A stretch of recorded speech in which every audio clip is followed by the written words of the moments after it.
Bang, aku udah ketofastosis sebulan tapi kok masih gini-gini aja ya. Nah, ini adalah kita harus benerin mindsetnya. Kita menjadi rusak seperti sekarang itu aja butuh waktunya 30 tahun. Masa kita baru ngerubah 1 bulan lalu berharap bahwa hidup kita lalu celing gitu ya, menjadi manusia yang sangat luar biasa sehat, fit, staminanya keren, ya kan nggak mungkin. Semuanya butuh waktu yang lama.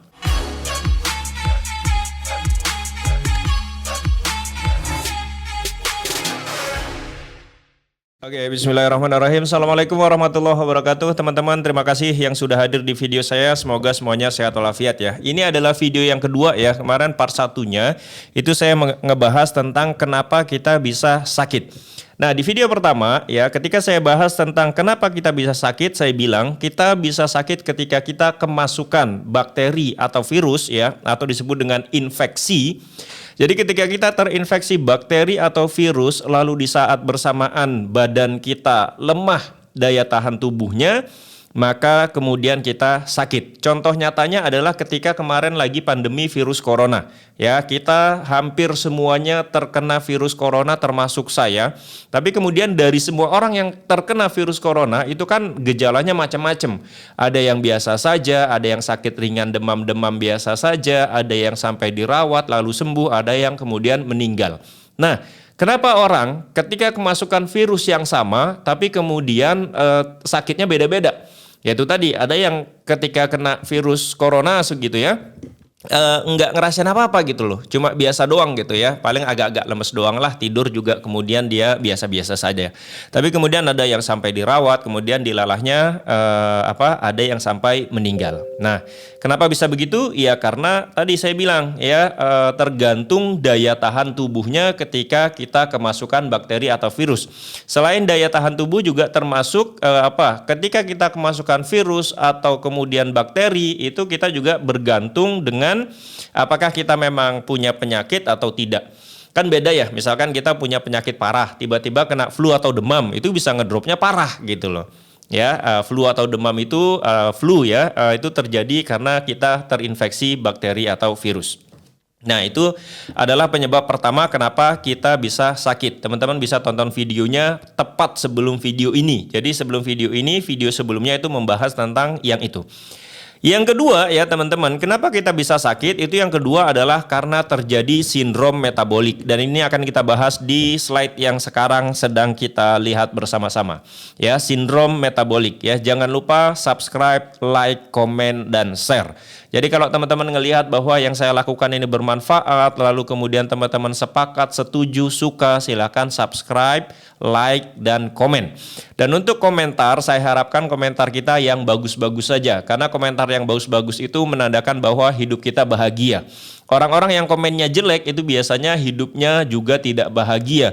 Hidupnya adalah hidup yang gampang sekali baper. Ya, ada sedikit yang tidak sesuai lalu kemudian komennya itu kemana-mana. Keluar semua kata-kata yang tidak baik, keluar semua cacian-cacian yang tidak baik. Kemudian dia melampiaskan di kolom komentar. Jadi kalau teman-teman hidupnya bahagia, senang, silahkan komen yang baik-baik saja.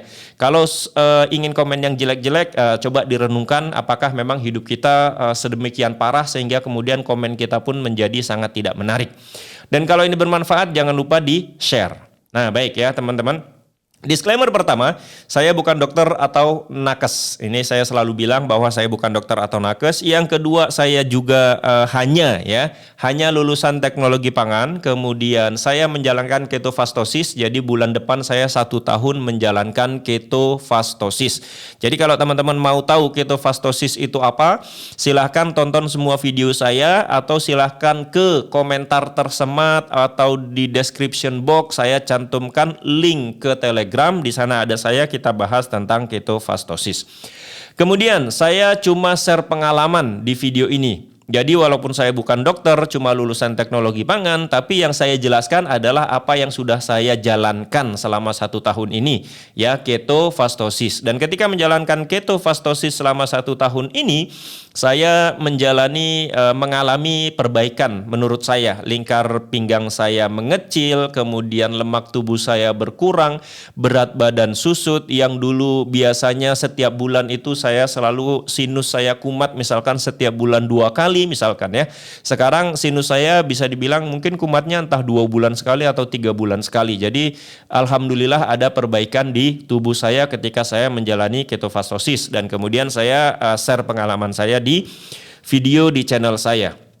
Nah, dilalahnya teman-teman, ini ada orang-orang yang kemudian percaya lalu ikut-ikutan apa yang saya jalankan ya. Ini adalah beberapa testimoni, teman-teman bisa baca. Ada dari Mbak Ria Susanti yang dulu katanya 92 kilo, keluhannya banyak, lalu belajar mengurangi karbo sedikit-sedikit dan kemudian turun 22 kilo, dan kemudian banyak sekali keluhan-keluhan yang dulunya ada menjadi hilang, kata Mbak Ria Susanti. Silakan dibaca saja komennya, bisa di-pause kemudian dibaca saja. Kemudian berikutnya ada juga dari komentar Mbak Christine Citraningsih gitu ya. Katanya ketika lihat video saya dia langsung ikutan, nggak makan nasi, nggak makan tepung, dan nggak makan gula. Terus kalau lagi lemes dia konsumsi VCO, Virgin Coconut Oil, dan IHA. IHA itu adalah imunitas honey ya kalau nggak salah, madu gitu ya. 3 jam sekali gitu ya. Kemudian juga konsumsi cuka apel. Jadi cuka apel ini bagus banget teman-teman untuk yang punya asam lambung. Itu treatmentnya bisa menggunakan cuka apel ketika pagi-pagi ketika perut kita kosong. Nah, kemudian katanya puji Tuhan berat badannya sudah 58, awalnya 68,9. Jadi sudah turun 10 kiloan selama 50 hari. Jadi hampir 2 bulan turun 10 kilo selama 50 hari. Nah, teman-teman kalau memang percaya dengan apa yang saya lakukan, percaya dengan apa yang saya kerjakan, saya sudah share semuanya di video-video di YouTube saya, silahkan ditonton satu persatu. Baik ya, kita akan bahas ya, hari ini kita bahas tentang kenapa kita bisa sakit. Bagian keduanya adalah karena terjadi sindrom metabolik.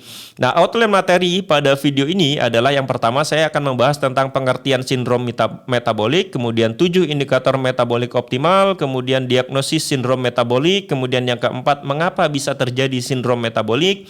Yang berikutnya adalah treatment yang bisa dilakukan. Jadi ada 5 outline materi yang akan kita bahas. Silahkan teman-teman pelajari ini dan tonton videonya sampai selesai agar semuanya bisa terserap dengan baik.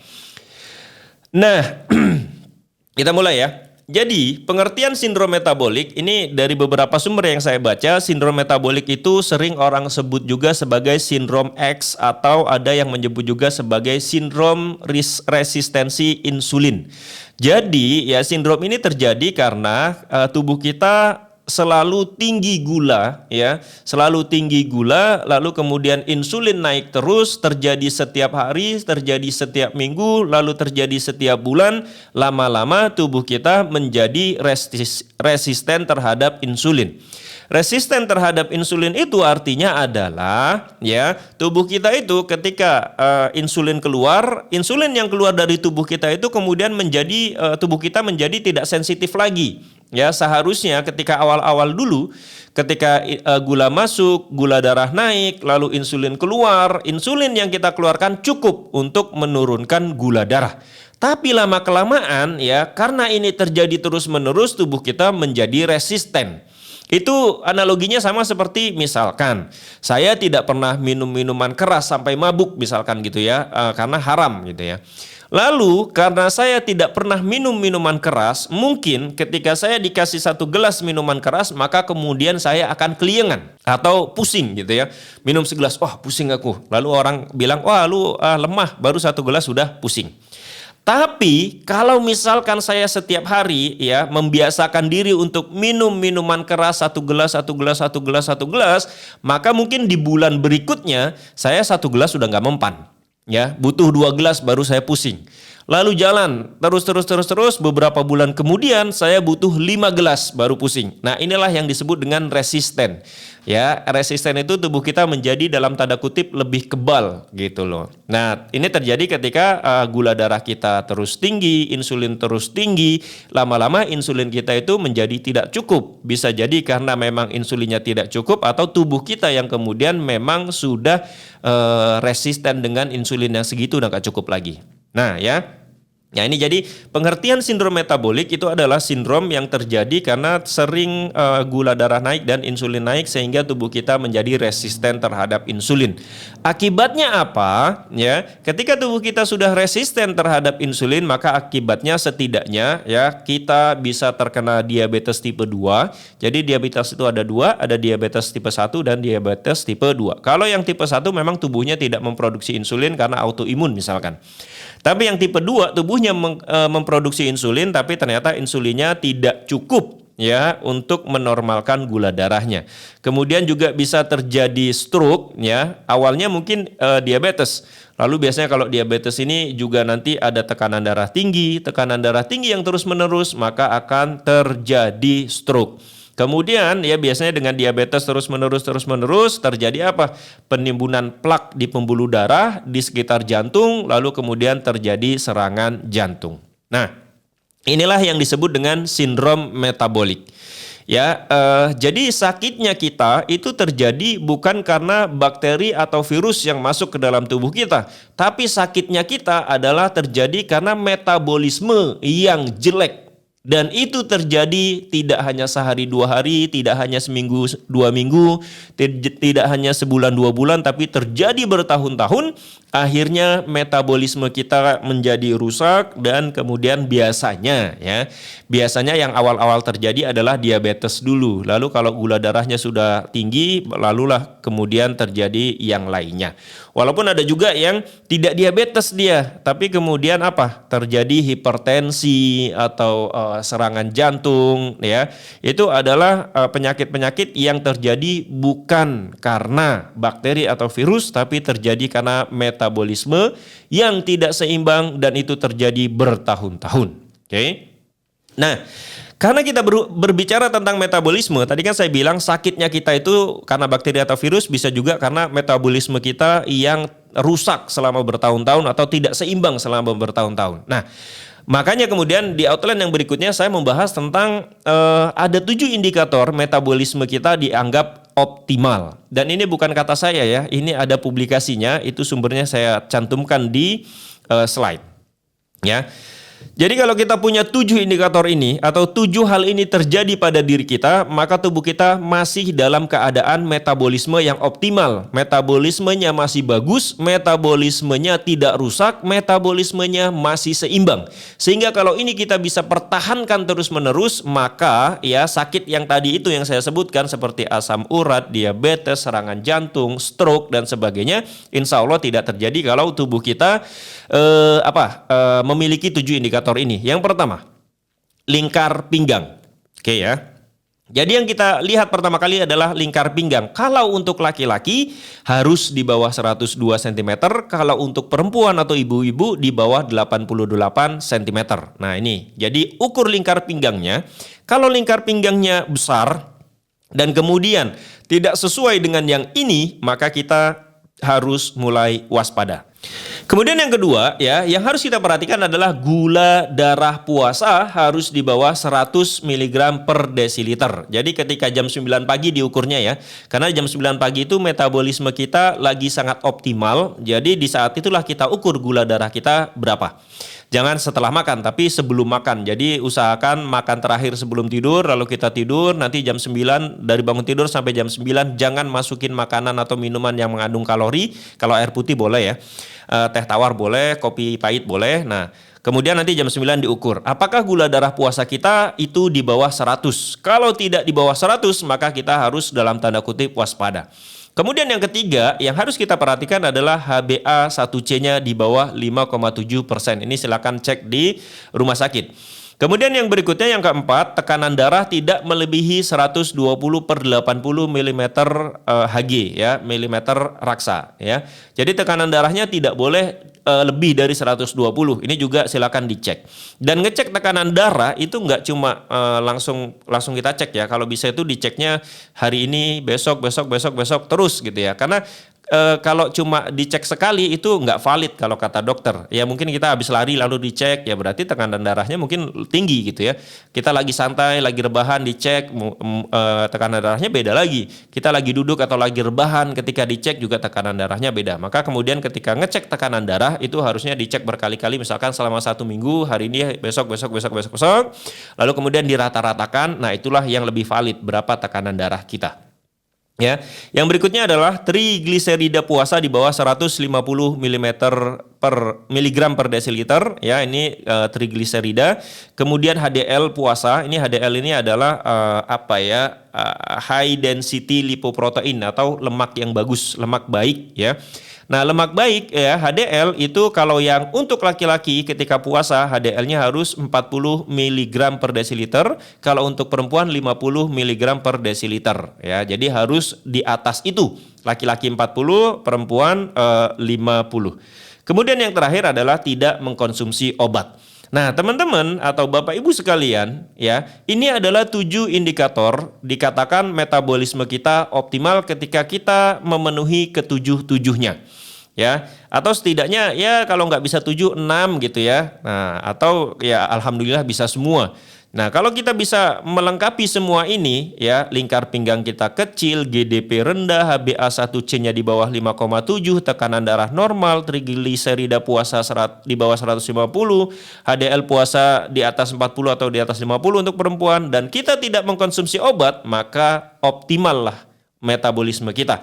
Dan kalau kita bisa jaga ini bertahun-tahun, maka kemudian kita bisa terhindar dari tadi diabetes, stroke, hipertensi, asam urat, serangan jantung. Nah, cuma masalahnya Bapak Ibu sekalian ya, kalau terjadi 3 saja yang berbeda, misalkan kita perutnya besar, kemudian kita gula darahnya tinggi karena kita makan setiap hari makanannya seperti yang ada pada gambar ini ya. Di gambar ini kan ada donat nih. Jadi misalkan kita makan donat setiap hari ya kan, kemudian di situ ada kentang goreng, ada keripik singkong, ada burger. Nah, burger ini kan juga ada rotinya ya. Dan itu semuanya kalau masuk ke dalam tubuh kita ya, belum lagi kalau minumnya apa tuh? Es teh manis gitu. Akhirnya apa? Gula darah kita menjadi tinggi. Nah, kalau misalkan gula darah kita menjadi tinggi terus-menerus, bisa jadi lingkar pinggang kita kemudian membesar, kemudian gula darah puasa kita mungkin di atas 100, lalu kemudian apa lagi? Ya, bisa jadi HbA1c-nya pasti di atas 5,7, kemudian HDL puasa dan sebagainya ini kemudian tidak seimbang, apalagi kemudian kita juga minum obat, bentar-bentar minum obat, bentar-bentar minum obat, itu artinya adalah metabolisme kita sedang tidak baik-baik saja. Jadi kita harus mulai waspada ketika terjadi 1, 2, atau 3 ya yang berbeda dari 7 indikator metabolisme kita dikatakan optimal. Nah gitu ya teman-teman. Jadi kalau kita bisa 7-7-nya bagus, alhamdulillah ya, dan jangan sampai ada 3 yang berbeda dari indikator itu. Nah kemudian yang berikutnya yang mau saya bahas adalah ya kenapa bisa terjadi sindrom metabolik. Nah teman-teman lihat gambar di slide ya, di sini ada 2 perbandingan. Sindrom metabolik itu terjadi karena apa? Karena kita berada pada posisi yang sebelah kiri. Ya, gaya hidup orang modern zaman sekarang itu adalah gaya hidup seperti orang yang sebelah kiri itu ya. Sebelah kiri itu apa? Lihat badannya gendut. Kenapa dia gendut? Ingat ya. Gendut itu terjadi karena memang kita setiap hari surplus kalori ya. Jadi setiap hari kita makan. Coba aja teman-teman bayangin ya. Teman-teman bayangin saja ya, kita bangun pagi. Nah, bangun pagi itu biasanya kalau saya nih ketika dulu belum ketofastosis itu saya bangun pagi, kemudian saya ngopi. Waktu itu ngopinya pakai gula. Lalu saya selalu bilang ke istri, aduh kalau ngopi nggak ada temennya nggak enak. Akhirnya istri saya nyediain apa? Entah itu ubi goreng, entah itu pisang goreng, entah itu donat, entah itu apapun lah ya. Pokoknya cemilan, bakwan misalkan, tempe goreng. Nah itu lihat pagi.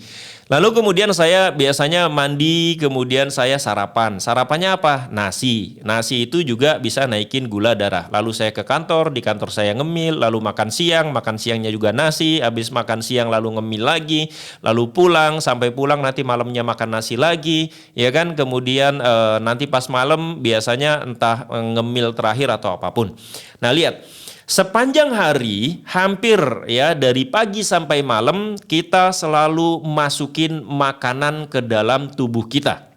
Ya, dan makanan yang kita masukkan apalagi di zaman modern seperti sekarang itu adalah makanan-makanan yang apa? Yang tinggi gula, tinggi tepung, dan tinggi karbohidrat. Sehingga kemudian ya metabolisme kita, darah kita itu selalu kemasukan glukosa terus-menerus, insulin naik terus-menerus, dan ujung-ujungnya resistensi insulin terjadi. Kalau resistensi insulin sudah terjadi, disitulah terjadi sindrom metabolik. Jadi itu ya, apalagi kalau zaman sekarang kan gampang sekali cari makanan ya. Cari makanan itu gampang dalam artian kita tinggal buka HP, kemudian setelah buka HP tinggal buka aplikasi, klik sana, klik sini sebentar, lalu kemudian kita rebahan saja, beberapa menit kemudian makanan datang. Makanan datang tinggi karbohidrat, tinggi gula, dan tinggi tepung. Ya. Nah, bandingkan dengan yang zaman dulu. Yang gambar sebelahnya. Yang gambar sebelahnya itu adalah zaman ketika orang-orang ya masih pada masa berburu. Jadi ketika pada masa ini ya saya mempelajari bahwa ketika orang-orang pada masa dahulu, zaman dulu kan belum ada kulkas. Jadi orang-orang ini makannya adalah dari hasil buruannya. Jadi mereka bangun tidur, lalu kemudian menyiapkan senjatanya, perutnya kosong, makan terakhir adalah sebelum tidur tadi malam. Pagi-pagi dia segera ke hutan, lalu mencari makanan ya, makanan-makanan yang bergerak seperti hewan, rusa, kelinci, atau apapun. Kemudian mereka buru, mereka dapat ya. Kalau mereka berangkat pagi kan nggak langsung dapat biasanya. Mereka harus berlari, berjalan, mengendap-endap, mengintai, ya kan, lalu berburu. Mungkin paling cepat dapatnya jam 12 siang misalkan. Jadi sekiranya jam 12 itulah kemudian mereka baru dapat buruan, lalu mereka bawa pulang buruannya ke guanya mereka, lalu mereka makan. Nah setelah makan mereka bersantai, lalu kemudian sampai sore mereka makan, lalu tidur. Dan zaman dulu itu kan nggak ada listrik, jadi listriknya itu adalah matahari. Ya, ketika matahari terbenam, gelaplah kemudian mereka masuk ke dalam guanya, tidak bisa beraktivitas karena tidak ada cahaya, lalu kemudian mereka tidur. Jadi zaman dulu itu apa? Tidak ada istilah begadang. Zaman sekarang, manusia modern zaman sekarang, listrik ada, internet ada, akhirnya adalah selain makanannya tidak baik, ya kan, tinggi gula, tinggi tepung, tinggi karbo, dan malamnya pun mereka begadang hingga larut malam. Padahal ketika malam itu kita harusnya tidur. Ketika tidur itu tubuh kita melakukan regenerasi sel, recovery, ya kan, menghilangkan sel-sel yang rusak kemudian mengganti dengan sel-sel yang bagus. Tapi apa? Karena kehidupan kita zaman sekarang listriknya terang, ya kan, internetnya kenceng, ya kan, gadget kita pegang, akhirnya kita tidurnya terganggu, makanannya sudah jelek, tidur terganggu, lengkaplah sudah, ya. Nah ini, jadi kalau ditanya mengapa bisa terjadi sindrom metabolik? Ya karena gaya hidup kita zaman sekarang itu sangat mendukung itu. Makanan yang tidak sehat itu harganya murah dan gampang didapat. Ya kegiatan kita 24 jam itu tidak seimbang, ya kan? Tidurnya telat, pagi-pagi harus bangun lagi sehingga tidur kita menjadi kurang. Yang terjadi berikutnya apa? Ketika sindrom metabolik kita sudah parah, maka biasanya akan terkena asam urat, lalu ada diabetes, ada serangan jantung, dan yang terakhir ada stroke. Nah ini ya saya bilang, penyakit-penyakit ini sekali lagi, kalau ada yang bilang, oh dia kena serangan jantung, pasti bukan karena bakteri atau virus. Ya kan? Oh dia asam urat, bukan karena bakteri atau virus. Jadi semua penyakit ini, diabetes, asam urat, serangan jantung, stroke, itu bukanlah penyakit yang terjadi karena virus atau bakteri. Tapi karena terjadi apa? Metabolisme kita sepanjang tahun, bertahun-tahun itu rusak atau tidak seimbang karena makanan kita adalah makanan yang selalu bikin gula darah kita naik, ya. Nah, seperti itu. Jadi, penyakit ini bukan karena bakteri atau virus, tapi karena memang kita aja yang metabolismenya terganggu karena makanannya jelek. Nah, kemudian kalau sudah terjadi seperti ini, apa yang harus kita lakukan? Ya kan, ini adalah outline berikutnya yang harus kita lakukan. Treatment yang bisa dilakukan agar kita, ya dalam tanda kutip, bisa terhindar dari penyakit ini. Yang pertama adalah melalui pengobatan medis. Yang kedua adalah melalui perubahan gaya hidup. Nah, kalau kita ke dokter, ya, ada orang yang bilang bahwa kalau sudah diabetes maka kita harus minum obat sepanjang tahun sampai kita meninggal. Bayangin, kalau kita sudah diabetes maka kita harus mengkonsumsi obat terus-menerus sampai kemudian nanti kita dipanggil Allah lalu meninggal, maka kita baru berhenti minum obat. Nah, inilah yang disebut dengan melalui pengobatan medis. Nah, teman-teman ya, pengobatan medis itu ya kita minum obat gitu. Kalau misalkan kita punya gejala darah tinggi dikasih obat penurun tekanan darah. Kalau misalkan terjadi gula darahnya tinggi, maka kita dikasih obat untuk menurunkan gula darah kita. Nah, itu pilihan pertama melalui pengobatan medis. Yang kedua, teman-teman ya, kita bisa juga ya dalam tanda kutip menjadi lebih baik hidup kita ya dari diabetes, asam urat, hipertensi dan stroke itu dengan melalui perubahan gaya hidup. Jadi kita nggak lewat medis nih, tapi kita ngerubah gaya hidup kita. Yang dulunya mungkin makannya asal-asalan, kemudian kita makannya dibenerin. Yang dulunya tidurnya asal-asalan, tidurnya dibenerin. Yang dulunya jarang minum air putih, mulai sekarang harus minum air putih. Yang dulunya jarang olahraga, maka kita harus segera berubah untuk bisa olahraga. Ya kan? Yang dulunya mungkin setiap jam itu selalu makan, kalau sekarang kita berubah untuk apa? Untuk melakukan puasa atau intermittent fasting. Karena puasa atau intermittent fasting ini sudah terbukti mampu dan sangat efektif membuat tubuh kita menjadi sehat. Nah, dua pilihan ini itu punya konsekuensi yang berbeda ya teman-teman. Ini saya tampilkan di slide. Yang pertama cara medis. Kalau teman-teman menempuh atau memilih, aku pengen hidup lewat pilihan pakai treatment yang medis aja, ya sudah berarti teman-teman harus minum obat terus-menerus sepanjang hidupnya sampai kita meninggal ya. Jadi kalau misalkan udah tahu kena diabetes, ya teman-teman kalau tidak merubah gaya hidupnya, maka teman-teman pasti akan minum obat terus-menerus sampai meninggal. Ya, kemudian yang berikutnya cara medis ini juga satu harus minum obat, yang kedua dengan cara medis teman-teman masih bisa makan apapun, tapi jumlahnya dibatasi. Misalkan nih kalau ke dokter ya. Oh bapak diabetes, lalu dokternya bilang, kita nanya, masih boleh makan nasi dok? Boleh, makan nasi boleh tapi dikurangin, buah ini boleh tapi sedikit saja, makan roti boleh tapi sedikit saja, sekian gram saja, seperti itu. Ya, kemudian dokter ngasih obat, ini obatnya diminum ya misalkan. Kalau misalkan yang sudah sampai suntik insulin, nanti sebelum konsumsi makanan suntik insulin dulu ya, gitu kan. Habis makan minum obat ini ya. Jadi obat itu diminum terus-menerus ya kan, setiap hari, setiap minggu, setiap bulan, setiap tahun. Nah, ini cara medis. Kemudian juga kalau pakai cara yang medis, maka teman-teman harus punya uang yang banyak juga dong. Kalau misalkan beli obat kan nggak murah gitu. Ya, kita tahulah bahwa medis atau obat-obatan itu kan adalah industri ya, industri dan di situ cuannya banyak banget. Ya, orang-orang yang jualan obat itu ya pasti pengen adalah apa? Kalau dia jualan obat diabetes, maka dia pengen orang-orang itu banyak yang terkena diabetes agar obat dia laku. Ya kan gitu.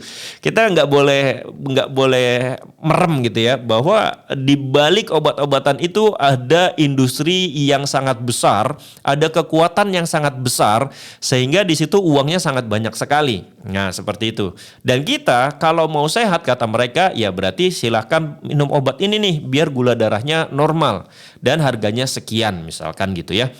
Jadi kita harus butuh uang kalau memang kita menempuh cara yang medis. Yang berikutnya ya kalau kita pakai cara yang medis itu ngerinya adalah kalau sampai kemudian ginjal kita juga kena. Karena setiap hari kita minum obat yang jumlahnya tidak sedikit, akhirnya lama-lama takutnya ginjal kita menjadi terkena juga. Yang berikutnya adalah konsekuensinya tetap sakit kalau nggak minum obat. Artinya obatnya harus diminum terus. Kalau berhenti minum obat maka terjadi sesuatu hal yang tidak kita inginkan. Ini kalau kita masih menggunakan cara medis. Nah, ada pilihan yang berikutnya. Pilihan yang berikutnya adalah merubah gaya hidup kita. Kita tahu bahwa sindrom metabolik yang membuat kita memiliki sakit sangat banyak ini, itu adalah karena gaya hidup kita yang jelek bertahun-tahun. Maka, kalau kita mau lebih baik, kita harus ngerubah gaya hidup.